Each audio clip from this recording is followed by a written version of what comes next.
Segundo mandamento: não empregarás em vão o nome do Senhor teu Deus. O nome desperta e concretiza no ser humano o conceito.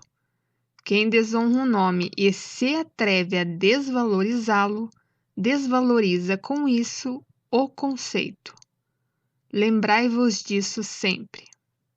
Este claro mandamento do Senhor é, porém, o menos respeitado entre todos os 10, portanto, o mais transgredido. São inúmeras as maneiras de desrespeitá-lo. Mesmo quando o ser humano imagina que muitas das transgressões sejam inteiramente inócuas, apenas maneiras de falar, sem importância, apesar disso, não deixa de ser transgressão deste mandamento, tão nitidamente expresso. São justamente essas milhares de inobservâncias, supostamente inócuas, que rebaixam o nome sagrado de Deus, e com isso o conceito de Deus, que se encontra sempre intimamente ligado ao nome, privando-o de sua santidade perante pessoas adultas e até mesmo perante as crianças, maculando sua inviolabilidade pelo uso diário, pelo rebaixamento nas conversas corriqueiras. Os seres humanos não têm receio de se tornarem ridículos com isso. Não tenciono citar nenhuma das numerosas frases, pois o nome de Deus é demais elevado e sagrado para isso. Mas a qualquer pessoa bastará prestar atenção durante um dia somente e certamente há de ficar espantada diante da imensidade de vezes em que o segundo mandamento é transgredido por pessoas de ambos os sexos, por adultos e até mesmo pelas crianças, que mal são capazes de compor uma sentença exata, pois as crianças entoam de acordo com a cantiga dos mais velhos. Por esse motivo, frequentemente, uma das primeiras coisas que a mocidade aprende é o rebaixamento de Deus nessas transgressões, aparentemente tão inócuas das leis de Deus. O exercício disso, porém, é o pior de todas as transgressões. Encontra-se generalizado de modo devastador entre toda a humanidade, não apenas entre cristãos, mas também entre maometanos, judeus e budistas. Por toda parte, ouve-se a mesma coisa até o fastio. O que pode então ainda valer para o ser humano o nome de Deus está desvalorizado e não se lhe dá nem mesmo a importância da menor das moedas, muito pior do que uma peça de roupa usada. E esse ser humano da Terra, que se julga tão inteligente, pensa mesmo que não há nenhum mal em tudo isso, e peca em tal sentido mais de 100 vezes por dia. Onde está a reflexão? Onde a menor manifestação da intuição? Vós também vos encontrais totalmente embotados e ouvis calmamente quando o mais sagrado de todos os conceitos é desse modo arrastado à lama de todos os dias. Não vos enganeis, porém, a conta de dívidas no além fica desse modo impiedosamente sobrecarregada para cada um que pecou nisso. E não é tão fácil espiar justamente isso, porque acarreta tão amplas e más consequências, que terão de se vingar até a terceira e quarta geração, se em uma dessas gerações não surgir uma pessoa que chegue a um reconhecimento claro a tal respeito, dando um fim a esse mau proceder.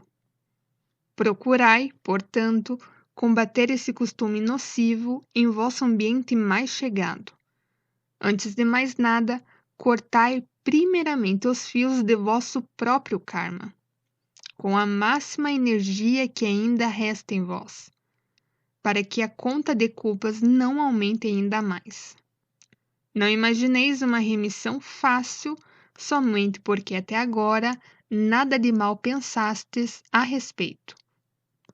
O dano é sempre o mesmo, e o pecado contra o mandamento continua existindo incondicionalmente. Vós o conhecestes, pois, perfeitamente. Se não vos esforçastes por tornar-vos cientes do alcance disso, a culpa é vossa. Nada, portanto, vos poderá ser descontado. Ouvi e procedei de acordo, para que possais ainda sobre a terra remir muitas coisas. Caso contrário, é apavorante o lodaçal que vos espera quando chegardes ao além, e que se colocará como um obstáculo no caminho de vossa ascensão. Não apenas o indivíduo isolado, mas também as autoridades mostraram abertamente sua oposição a este mandamento. E também à palavra de Deus durante séculos, obrigando pessoas a prestar juramento, forçando-as à transgressão sob ameaças de pesados castigos terrenos se não correspondessem às exigências.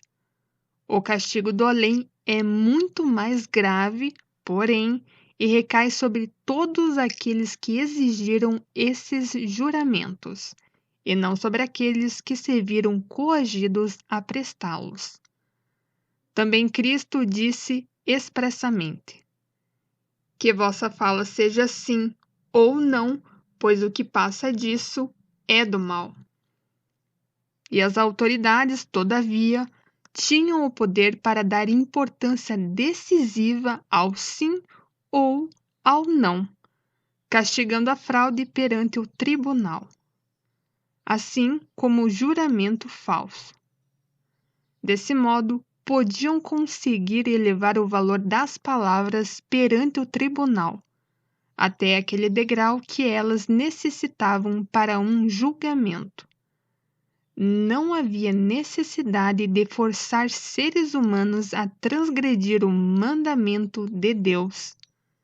Agora terão seu julgamento no além, mais duro, mais severo do que jamais haviam suposto ao escarnecerem da reciprocidade. Disso não há nenhuma escapatória. Pior ainda foi o procedimento das igrejas e de seus representantes, que submeteram seus semelhantes às mais terríveis torturas, sob a invocação de Deus, queimando-os por fim novamente sob a invocação de Deus, se não houvessem perecido antes em virtude dos suplícios. O imperador romano Nero, bem conhecido por todos por causa de sua crueldade, não foi tão perverso nem tão condenável ao torturar os cristãos, quanto a Igreja Católica, com seu registro imenso de pecados perante as leis de Deus. Em primeiro lugar, não martirizou nem assassinou tantas pessoas. Em segundo lugar, não o fazia sob a invocação tão hipócrita de Deus, que em sua espécie tem de contar entre as piores blasfêmias contra Deus, capazes de serem praticadas por um ser humano. De nada adianta quando essas mesmas igrejas condenam hoje o que outrora foi cometido por elas de modo criminoso, infelizmente por tempo demasiado, pois não abandonaram essas práticas voluntariamente. E ainda hoje não se procede muito diferente em hostilizações mútuas, somente sob forma mais discreta e mais moderna. Também aqui, com o tempo, só se modificou a forma, mas não um núcleo vivo. E é esse núcleo somente que escondem de tão bom grado que vale ante o juízo de Deus, jamais a forma exterior. E essa forma atual, apenas aparentemente inócua, nasceu da mesma indizível arrogância de espírito dos representantes de todas as igrejas, como até agora.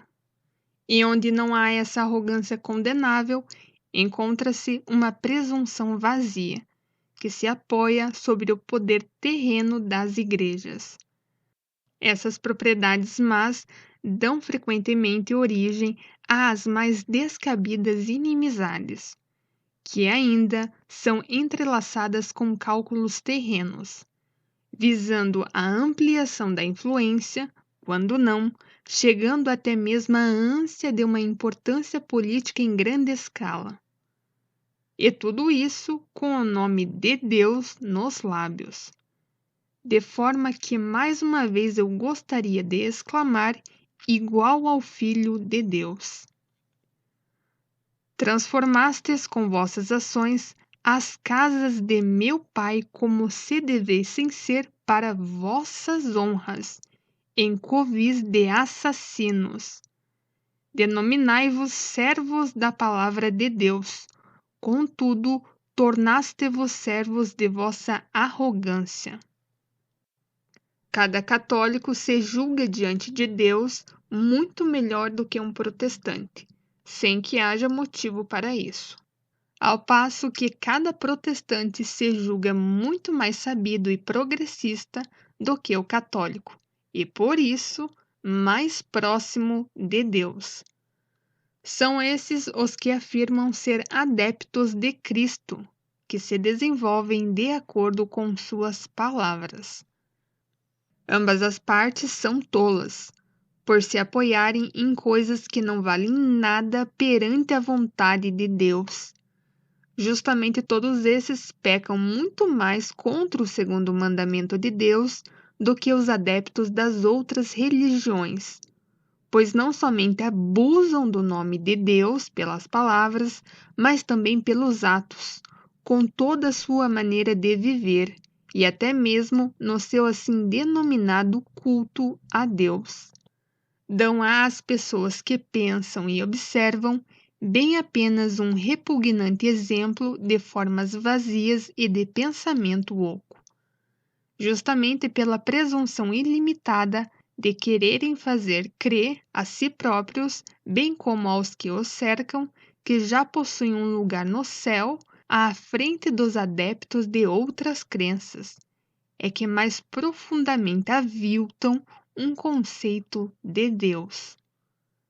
Não importam as formalidades externas dos rituais das igrejas, o batismo e tantas coisas mais. É tão somente o ser humano interior que terá de comparecer perante o juízo. Gravai isto, ó arrogantes, a quem já foi anunciado que no dia do juízo desfilarão enfatuadamente convencidos de si, embandeirados e pomposos, a fim de receber alegremente a sua recompensa. Não alcançarão, porém, jamais o reino do Espírito aos pés do trono de Deus, porque receberão a paga que merecem, antes de lá chegar. Um sopro gélido os levantará, qual joio sem nenhum valor, pois falta-lhes a humildade pura dentro de si e o verdadeiro amor ao próximo. São pelos seus modos os que mais abusam do nome de Deus, os maiores transgressores do segundo mandamento. Serviam todos a Lúcifer, não a Deus, e escarnecem assim de todos os mandamentos de Deus, do primeiro ao último. Principalmente, porém, deste segundo mandamento, cuja transgressão constitui a mais negra conspurcação do conceito de Deus, no nome, Acautelai-vos de continuar a passar levianamente por este mandamento. Observai atentamente a vós próprios e ao vosso ambiente. Considerai que, se cumprirdes fielmente 9 mandamentos e não atentardes a um, estareis, não obstante, perdidos por fim. Se um mandamento é dado por Deus, tal fato já comprova que não pode ser considerado levianamente e que tem de ser cumprido com inexorável necessidade. Do contrário, nunca vos teria sido dado. Não vos atrevais a orar se não puderdes vibrar ao mesmo tempo com toda a alma nas palavras. E acautelai-vos para não vos apresentardes ante vosso Deus como tagarelas irrefletidos, pois nesse caso sereis culpados de abusar do nome de Deus. Antes de lhe pedir alguma coisa, refleti cuidadosamente se isso é eminentemente necessário. Não vos emaranheis em fórmulas de orações, cuja recitação monótona, em horas determinadas, tornou-se um mau costume em todos os rituais religiosos. Isso não é apenas um abuso do nome de Deus, mas até uma blasfêmia. Na alegria ou na aflição, é sempre muito mais valioso um intuir ardente, sem palavras, do que 1000 orações verbais, mesmo que esse intuir dure apenas uma partícula de segundo, pois tal intuir é sempre legítimo e jamais constitui hipocrisia.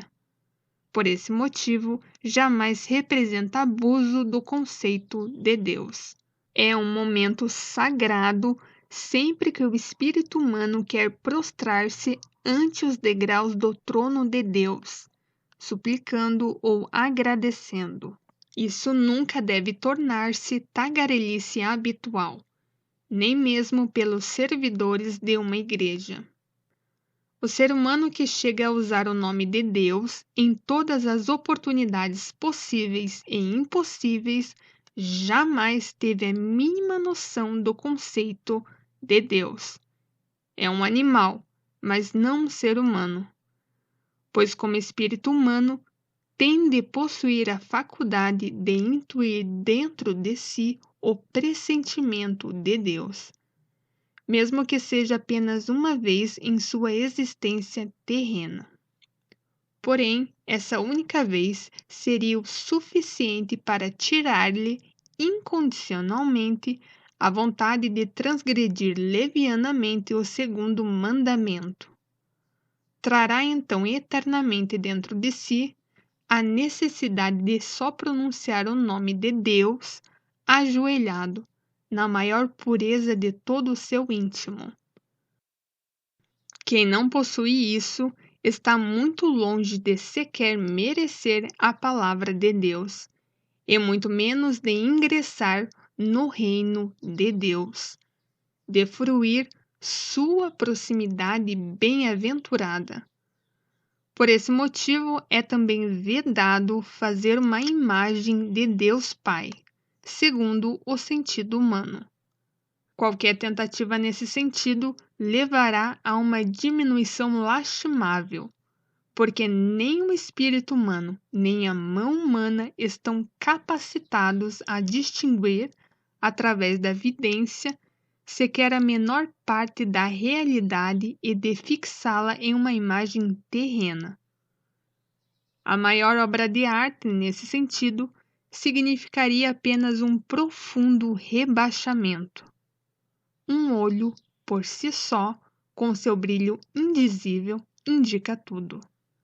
Assim, sublime é a grandeza a vós incompreensível que concentrais na palavra Deus, e que com a mais insensata ousadia vos atreveis muitas vezes a usar com o mais corriqueiro dos palavrórios vazios e inconsiderados. Tereis de prestar contas por essa vossa atuação.